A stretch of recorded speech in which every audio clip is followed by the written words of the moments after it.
Welcome to UNCAGED. Today we're speaking with Samir Menon. Samir is doing some really interesting stuff. He is the global managing partner of the Innovation Incubator at ERM, that's the Environmental Resource Management Group.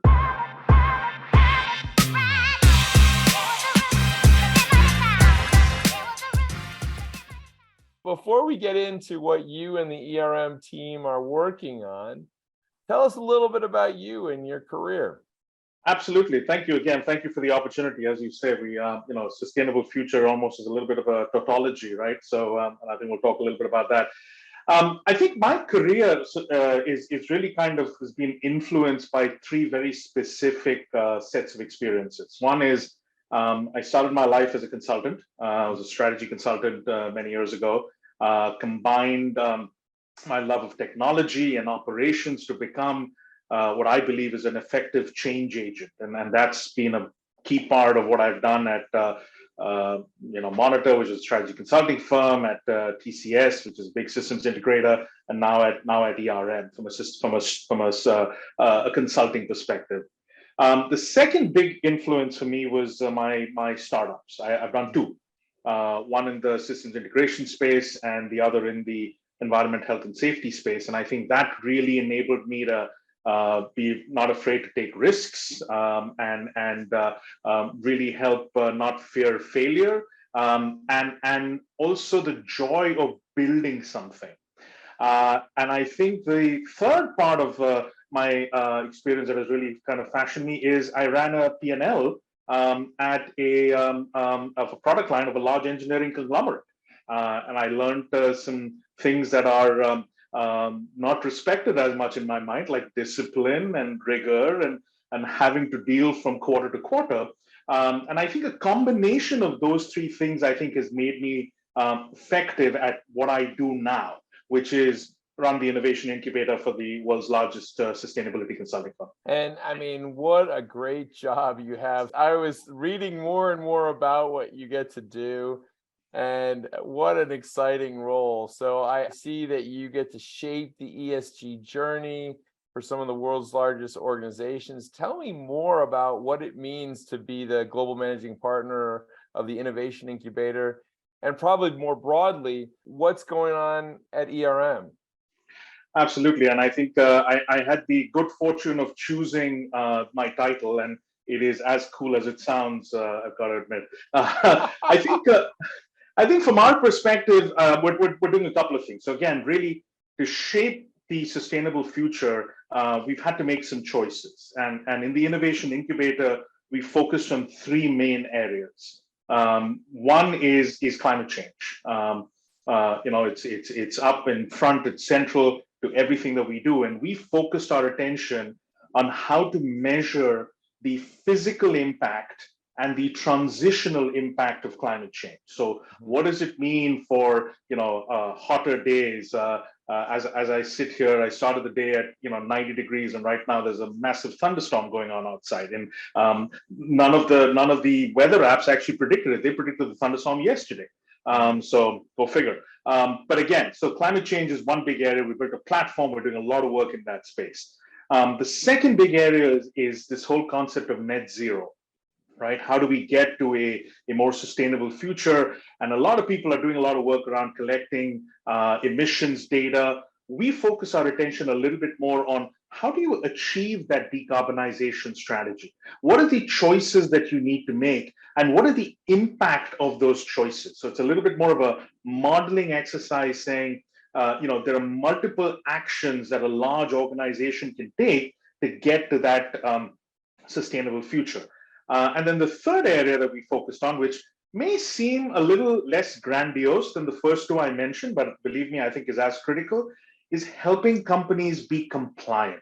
The whole world of regulations is evolving so rapidly. And I think we've built a platform there which is using some of the new technologies like artificial intelligence and machine learning to really help keep companies compliant by looking at the changes and helping organizations address the tasks and the changes in the regulation to stay compliant. So those have been the three big areas that we've been focusing our attention on here at ERM, that especially with the Innovation Incubator. So I'm coming back from a big business kind of say media and marketing conference in Europe, and I'd say that the hottest topic was sustainability, really kind of making sure that people and companies were staying true to their ESG initiatives and goals. What's your feeling? How are we doing? I think it's a classic case of glass being half full or half empty, looking at where you want to be. So, from my perspective, we've done a lot, and I think we don't give ourselves enough credit for it. Whether it be from a technology perspective, and I was just recently reading two books in particular that really kind of drive the things aren't as bad as we think they are. There's one is called Superabundance, and the other is called Enlightenment Now by Steven Pinker. So I think there's a lot of great things that we've done. We've enhanced the from a technology perspective how to measure things that we couldn't measure before, which helps us manage them more effectively.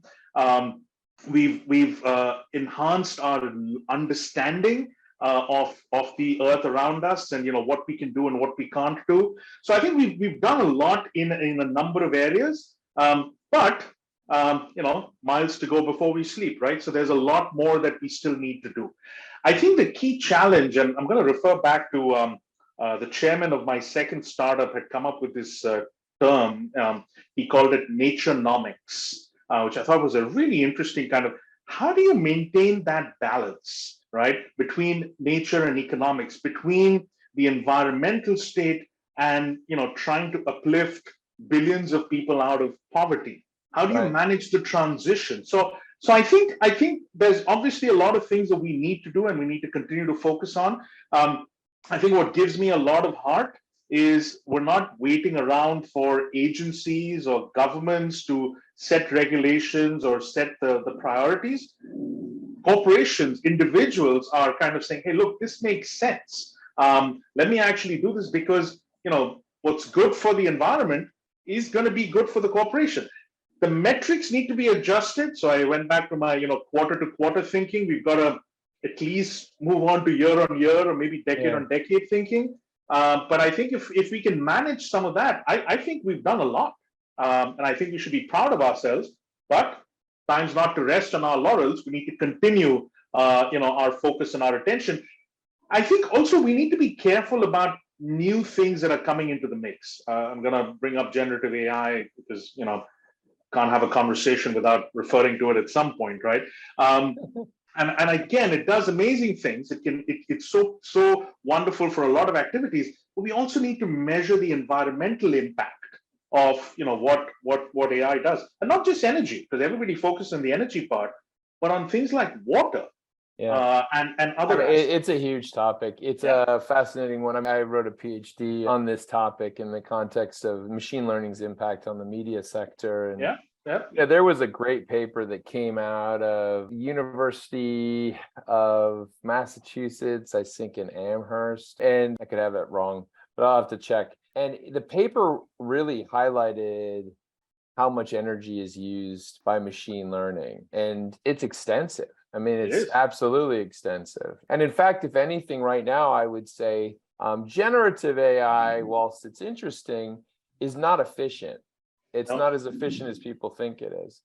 So it actually does run counter to ESG. And so we have to kind of think about how to bring it into the fold. You're absolutely right in that regard.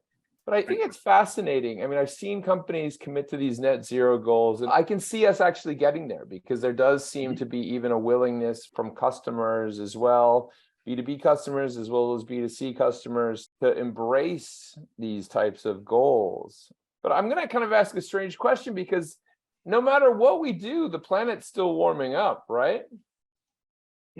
So, I mean, there was a news story today that was kind of interesting, which talked about Europe has now commissioned some longer term research to be done on controlling the environment, controlling it almost indefinitely. In fact, actually doing some of those things that people have known are possible but aren't doing. And I mean, is that something that's going to come more to the fore? This is, some of these crazy ideas we've heard about in the past of, I don't know, trying to lower the temperature of the ocean by pouring, I don't know what chemical into the Yeah, ocean. But things like that, are these real, or is this just like science fiction? Well, I think it was Asimov who said, I think science is actually stranger than science fiction. So so again, geoengineering is not new, as you rightly said. I mean, they've been firing silver iodide into clouds for many years to think about floods or so forth, and some of the ocean things you talked about, sulfur dioxide in the air to help. Lower the greenhouse gas effect. My concern with some of these activities is that you don't find out the after effects till a very, very long time later. You remember, asbestos was a good thing when it was put out there. Yes, it was. Yes, it was. Lead pipes was a big improvement from cardboard pipes. But so that's my concern with some of these activities when you talk about, because it's a lab, and the Earth is a funny lab to try and kind of deploy kind of activities like this. But again, I mean, with the silver iodide stuff, and even with some of the ocean activities, I think we need to continue to push the envelope.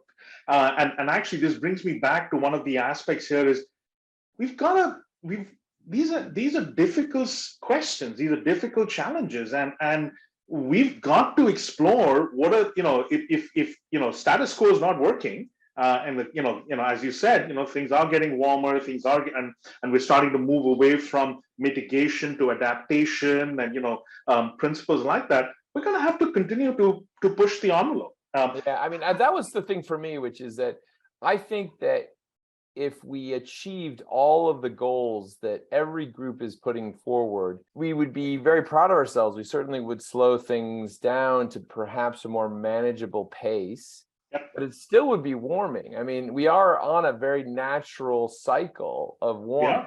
Yeah. So then the question then becomes like, well, wait a minute, if warming in and of itself is bad, then how do we start to impact? I know it's a bit of a super futuristic question, Samir, but it's one of these things where I did think about it because I actually have faith in us. And talking to you, Samir, it's been great because you're very optimistic.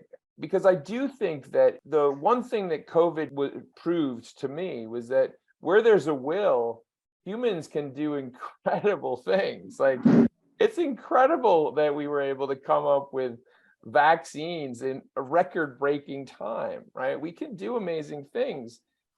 With the environment, I kind of feel that we can get there now because finally there's a will. There's a sense, there's certainly a generational sense from the Gen Z that they expect this. That not only do they expect it, I would say, if anything, they demand it. They demand this type of change. And so I think there's a huge opportunity here. Absolutely, I agree with you 100%. I think, having said all that, I have the optimism, but it's like I also want to try and ensure that we're not throwing obstacles in our own way, right? So we have, because it is a tough challenge and we need to kind of address it. And if there are things we can do that makes that job easier, like the energy transition, it's not going to happen in a year, it's not going to happen in two, it's going to take decades, as Václav Havel has kind of showed quite effectively. But but again, improve your chances of success. That's my. It's all about probabilities in my mind, right? Earth came about matter of probabilities. We could have been the fifth rock from some other star as opposed to be the third rock from sun. So. Yeah, absolutely. Well, let me change gears a little bit here, Samir, and ask you, I mean, it's such a wonderful area that you're focused on. Anybody who I think finds themselves running an innovation incubator has a certain natural character, but what draws you to innovation? And what is it about this area in particular that you're so excited about?